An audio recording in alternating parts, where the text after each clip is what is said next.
Welcome all students of 6th standard. Today we are studying chapter number 1 of General Science. Students, today we are going to learn chapter 1 of science for standard 6, natural resources.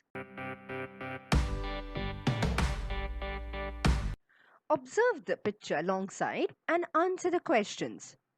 Where do we see the birds? Where is the cow grazing? Look at the trees and the road. Where does the river come from? How does it flow? Where is the aeroplane? Where are the fish seen? On what is the sailboat floating? You can see that some things in the picture are in water, some on land, and some in the sky, that is, in the air. Thus, all things on the earth are associated with air, water, and land. Air, water, and land are called the Earth's atmosphere, hydrosphere, and lithosphere, respectively. Moreover, different living things occupy these three spheres of the earth. What is a biosphere? These living things and the parts of lithosphere, hydrosphere, and atmosphere which they occupy are together called the biosphere. These spheres have formed on the earth naturally. Now, what is an atmosphere? The atmosphere is a layer of air that surrounds the earth. The surface of the earth comprises of water and land, that is, the hydrosphere and lithosphere. Now, the water occupies 71% of the whole of the earth and land occupies 29%. So, this tells us that the hydrosphere occupies a much larger part than the lithosphere. We also look upon these natural components. What do you mean by natural components? All the things that are available naturally, that is, the things that are available in nature. We look upon these natural components in solid, liquid, and gaseous form as resources. Now, in other words, we use them to fulfill our requirements. That is, we use all these natural things to fulfill our requirements, for our needs, to use it for our daily life. Based on what we have just learned, now let's define what natural resources is. Now, air, water, and land are the factors important for sustaining the living world on the earth and for fulfilling their basic needs. They are called natural resources. It means that air, water, and land and all the things that it contains is necessary for all the living things on this earth. So, therefore, air, water, and land and all the things that it contains are called the natural resources. Do you recall, students? What are the 5 layers of the atmosphere? Okay, let's revise it. The layers of the atmosphere are named as the troposphere, stratosphere, mesosphere, ionosphere, and exosphere. We learned that air, water, and land are the natural resources. Now let's understand each of them in detail.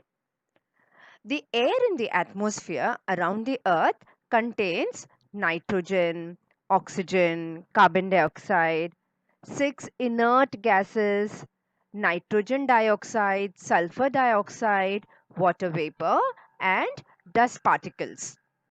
The figure alongside shows the different percentages of the gases present in the air. Now, nitrogen is 78%, which is the largest in the air. Then comes the oxygen. Oxygen is 21%. Argon is 0.9%.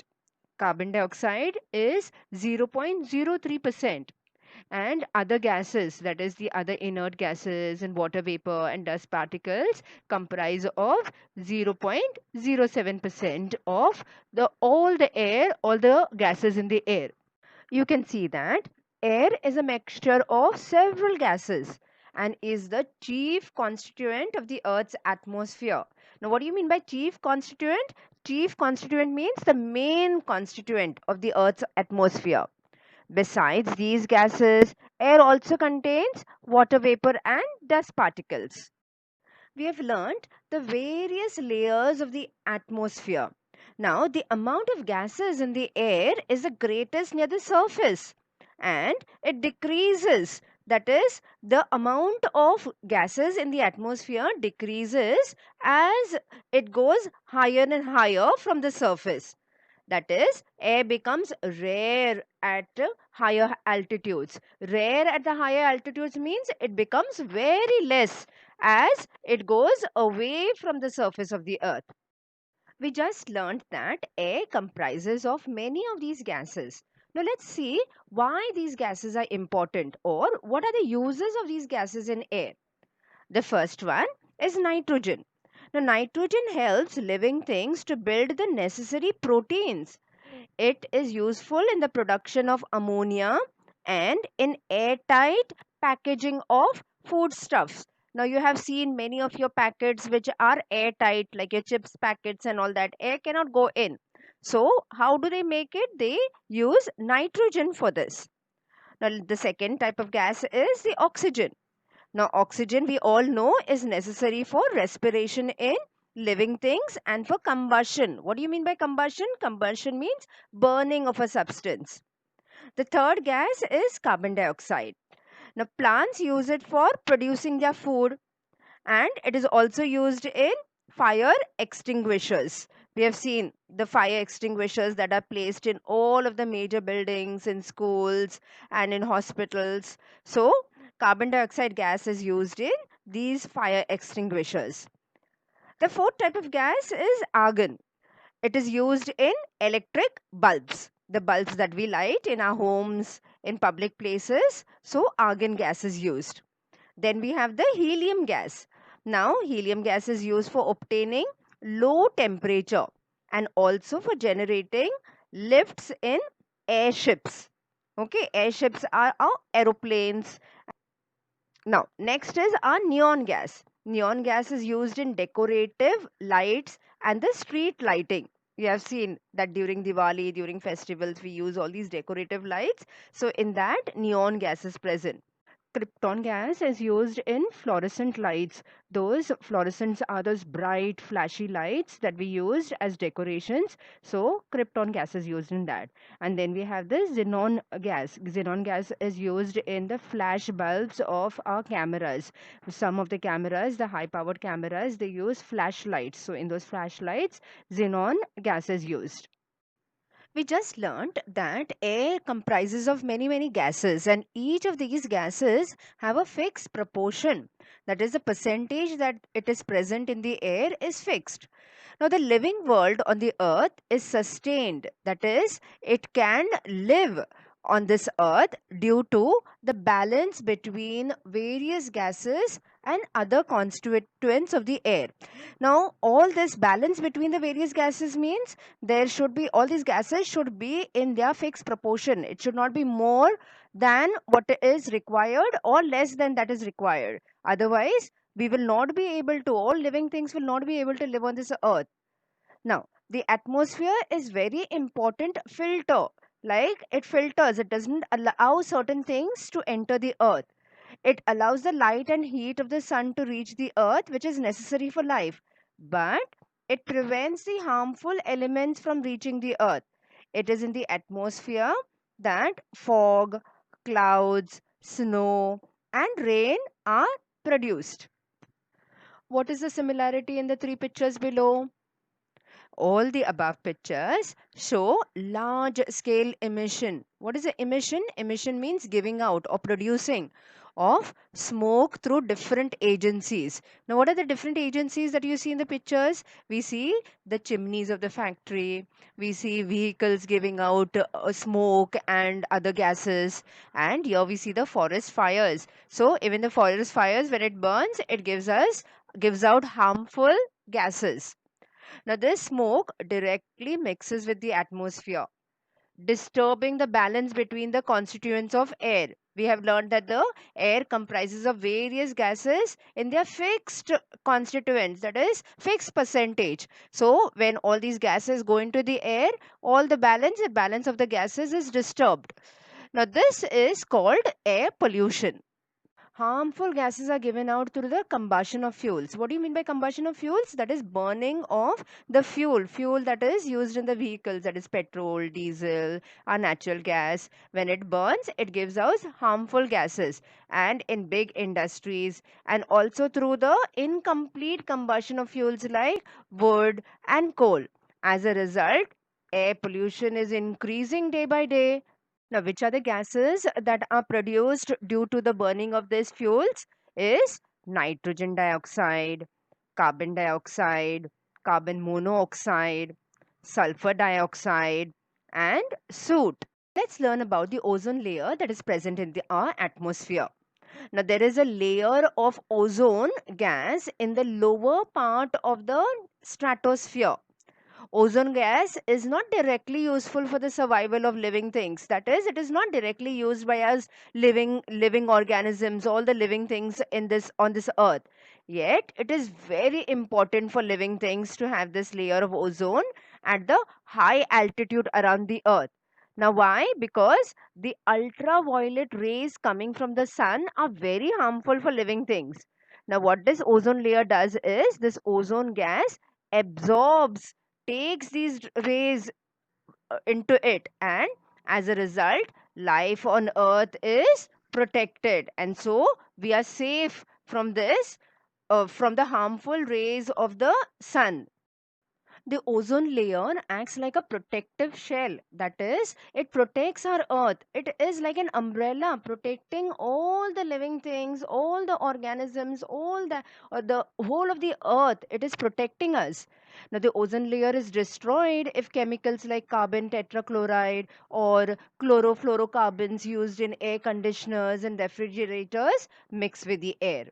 Now, to know that, to get the importance of the ozone layer, 16 September is celebrated as Ozone Protection Day all over the world to make everyone aware of the importance of ozone. Now, do you know, children, that in metropolitan cities, that is, big cities like Mumbai, Pune, or Nagpur, big boards are displayed at places of heavy traffic to show the proportion of the various constituents of the air at that place. Now, due to these boards, because of these boards, we can see the amount of harmful elements in the air. Now, these boards are put so that people come to know that what is the harmful effect of all the traffic and all the factories that are there, and what are the harmful effects it is having on human life. So that these boards help people to get aware of it and to reduce pollution as far as possible. Now let's learn about the next natural resource, that is water. Now here is an activity. Try this. Observe how much water is used and for what purpose it is used in your house for a whole day. Now record it, that is, write it down in a chart like the one shown here. Discuss this data in the class. So all of you all the students collect and discuss as to what was the various, how much water was used for the various purposes in each one's house. Now divide the total amount of water used in your house by the number of persons in your house to find out how much water each person needs. By the previous activity, we will see that it is almost impossible for us to spend even a single day without water. We need to drink 3 to 4 liters of water every day so that all our bodily functions run smoothly and we don't fall sick. So, our body requires a lot of water during the day. Not only human beings, but even other living things also require water although the amount of water they need may vary or may depend on the size of the body. Like elephants and tigers are huge animals, so they require a lot of water. Than cats, squirrels, dogs, they require less water. Thus, we see that water is very, very important for all living things on this earth. How is water formed? If hydrogen gas burns in air, it combines with oxygen and water is formed. Let's learn the characteristics of water. Now, in nature, water occurs in three states, that is, solid state, liquid state, and the gaseous state. Water does not have color or taste or odor, that is, it does not have any smell. Many substances readily dissolve in water. Most of the things we can dissolve in water. Therefore, water is a universal solvent. What is universal solvent means? It can dissolve many of the substances. That is why it is called as a universal solvent. We learned that all living things on this earth require water. Nobody can live without water.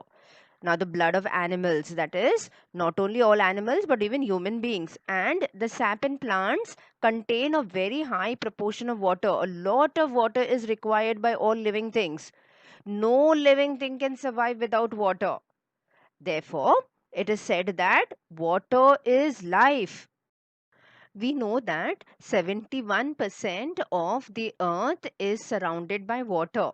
Now, water is not of the same form. Now, it is available in the seas and the oceans, in the form of streams and rivers, and also in the form of ice. Now, let's learn what is the proportion of each of this.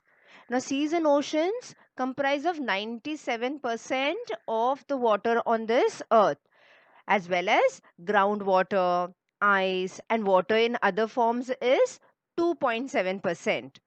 And water available for drinking, that is the fresh water, that water that we can use in our homes, is only 0.3%. Okay, so we cannot use all the water on the earth because seawater is salty, and some water is in the frozen state, that is, it is in the form of snow, in the form of ice on the mountain tops. A very small quantity of water is available for drinking, yet it is enough for all living things. It is enough for all of our needs to sustain us in order that all living things are able to live on this earth. Now observe this picture and say, for what purpose is water being used? Do other living things use water like we do? Now we use water in large quantities. We have learned that water on the earth is regulated through water cycle. We have learned about the water cycle. Water evaporates, forms into clouds, and then it comes down in the form of rain.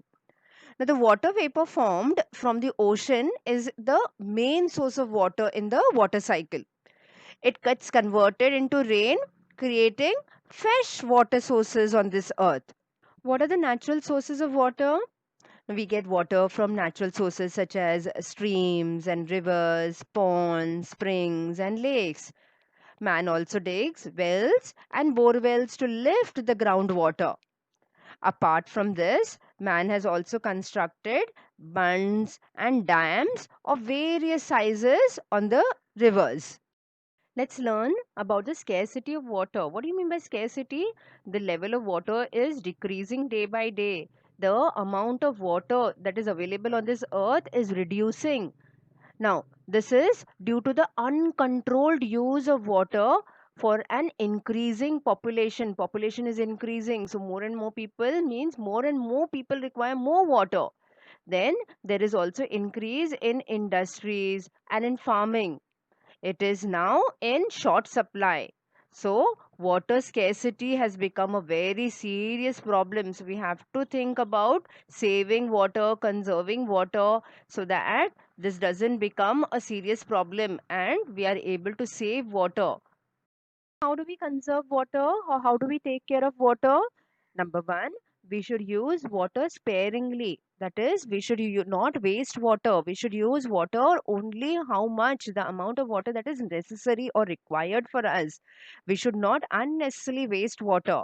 Second is block water, let it percolate. It means that put bunds or put dams and let the water get collected, let it go into the ground, let it sustain so that we can have more wells and we can have more bore wells, and even our plants and other animals can get water. Number three is store water wherever possible. So we should try to store it in the form of our big dams and reservoirs. Also, we can have small natural ponds created where we can store the water. And fourth is reuse water wherever possible. Remember that stored water does not become stale, it doesn't get spoiled. So we can store water for a very long time and use it whenever we require. Let's learn about the third natural resource, that is land. Now, while we are doing so, let us reflect on these following questions. What is land made of? Is land flat everywhere? What do you see on land? Does man produce soil or land? What has man created on land? If a deep pit is dug in the ground, what do you find there? Land is seen in the form of stones, soil, big rocks. It is not flat everywhere. It is hilly in some places and flat in others. All terrestrial animals, including man, live on land. How does the terrestrial animals use land? Now, some terrestrial animals dig burrows in the ground for shelter. That is, animals like rabbits and snakes, they make their homes in deep into the soil. So, this means that they use land for fulfilling their needs. Now, you human beings also use land. We also use land for farming and for building houses and roads. In what other ways is land useful to us? We make use of plants and animals in the forests that grow on the land. Then the minerals, crude oil, and natural gas obtained from the earth, that is, from the land, are very important to us. So, all this tells us that land is a very important natural resource. What is land made of? Now, to understand this, let's do an activity. Take a transparent plastic bottle, a handful of soil, some stones, sand, some dry leaves, and water. Cut off the upper tapering part of the bottle. Put the rest of the material in the lower part and add water. Now, stir the mixture thoroughly and put it aside. Observe the bottle the next day and answer these questions. How does the mixture in the bottle look now? Do you see layers in it? What is seen in the different layers from top to bottom? Now look at the picture alongside.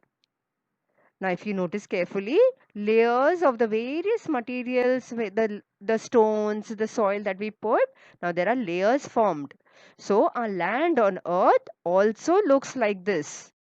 If a pipeline is being laid in your neighborhood, observe carefully the pits dug for this purpose. You will see some layers under the land surface. Let's learn about the different layers of the soil. If the land has mature soil, the topmost layer is formed by the decomposition of the remains of plants and animals. Now, what do you mean by decomposition?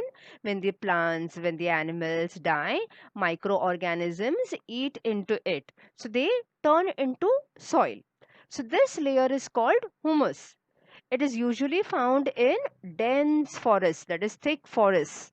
The land below this is full of sand, soil, small stones, worms, and insects. Soil and pieces of bedrock are found below this layer of land. Now, this soil is immature.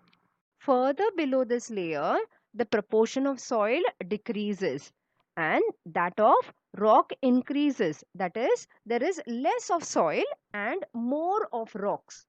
Now, this is the layer of bedrock.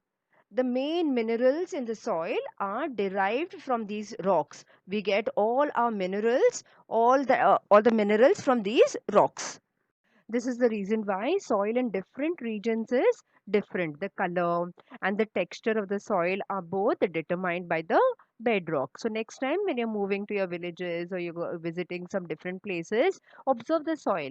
Sometimes the soil is dark brown in color, sometimes it is very light in color, sometimes it is red, sometimes it is black in color. So the texture and the color of the soil depends on the bedrock. How is soil formed? Now, the soil on the land is formed by natural processes. Now, the abiotic components. What are abiotic? The non-living things in the soil are supplied through the weathering of the rocks. Now, what do you mean by weathering of the rocks? As the season changes, we have the winter, the summer, the rains. The all the rocks get disintegrated and soil is formed. Due to the heat, cold, and water of the sun, wind, and rain, respectively, the bedrock breaks down into smaller pieces. Stones, sand, and soil are formed from these pieces. Microbes, worms, and insects are found among the soil. Rodents like mice and rats are also found here. The roots of trees growing on the land also help in weathering of the rocks. Now, all this helps in breaking the rocks down and forming soil. Now, the process of soil formation is slow and continuous. It takes about thousands of years for a 2.5 centimeter thick layer of mature soil to form. We know that land is a very important natural resource. But what happens is soil can get destroyed in short periods due to floods, storms, and human activities such as mining. That is why it is necessary to conserve soil, to protect soil, and to prevent the erosion of soil. What do you mean by erosion of soil? Soil gets blown away, gets sometimes it get flown away by the floods. So the best remedy or the best answer for this is to increase the green cover of the land. That means grow more trees, more grass. So erosion of land is reduced if grass, trees and bushes are grown on it. How? Because the grass, the trees, the bushes hold the soil together and do not let the soil to get eroded or get washed away due to the floods or being blown away by the wind. You know, students, humus is a layer formed on the soil due to the decomposition of dead plants and animals by microbes. Now, the microbes are present in the soil. So, when the dead plants and animals go into the soil, these microbes eat into this plants and animals and break down the bodies of these plants and animals. So, all the nutrients from this dead plants and animals goes into the soil. So, humus supplies nutrients to the soil. Now, humus is also important for aerating the soil and for holding water in the soil. Now, the proportion of humus in the upper layer of good soil is about 33% to 50%. Let's learn how crude oil, that is petrol, diesel, and natural gas, was formed. Now, forest on land got buried underground due to the great upheavals. Upheavals means a lot of changes that took place on the earth many ages ago. After that, the process of formation of fossil fuels from the remains of the living things took place under the ground. It means that all the living things that were buried, that is, the animals and the plants that were buried, started decomposing, and thus the fossil fuels started the formation. Now, we get the fuels like petrol, diesel, kerosene, paraffin, and other useful material like tar and wax from these fossil fuels, and these fossil fuels are called crude oil. Land, water, and air available on earth. Now, living things use land, water, and air available on the earth, and so does man. However, the proportion of these resources that are actually put to use are very small as compared to the whole of the earth. It means our whole earth is so huge and it's filled with natural resources. What we are using, whatever natural resources that we are using, is a very small proportion of whatever is available. Now look at the following table. The table shows that land is 29%. Potable water, that is fresh water, is 0.3%, and oxygen is just 21%. But even in these small proportions, the resources shown in the table are sufficient. They are enough for all our living things, for the needs of our living things. but provided that man is not greedy. It is very necessary for man to control his greed. In other words, he must use all these resources judiciously, means very, very sparingly, only when it is necessary. Use only those things which are necessary, with the awareness that they are meant for all other living things and not just for mankind. So, only man can't use all these things. It should be available even for plants, even for animals, even for other insects, birds, and other microorganisms. Only then our earth will be able to sustain. Institutes at work. Indian Meteorological Department was established in 1875 for studying the weather in the Indian subcontinent. The main function of this institute is to observe the weather and to make the weather forecast. That is, to predict the weather. What could be the weather tomorrow? Whether it will be hot, whether it will rain, or whether it will be windy. Now, this institute also conducts research related to changes in the weather, makes forecasts about rain, and studies the development related to global warming. Hope you have understood the lesson, children. Now let's revise what we have learned. The elements available in nature which fulfill the basic needs of living things are called natural resources. Air, water, and land are important natural resources. Soil has both biotic and abiotic constituents. There are many constituents of air, such as nitrogen, oxygen, carbon dioxide, inert gases, water vapor, and dust particles. The ozone layer is a protective shell of the earth. Natural resources should be used carefully and sparingly. Hey, this video was made just for you. If you've liked it, do give it a thumbs up.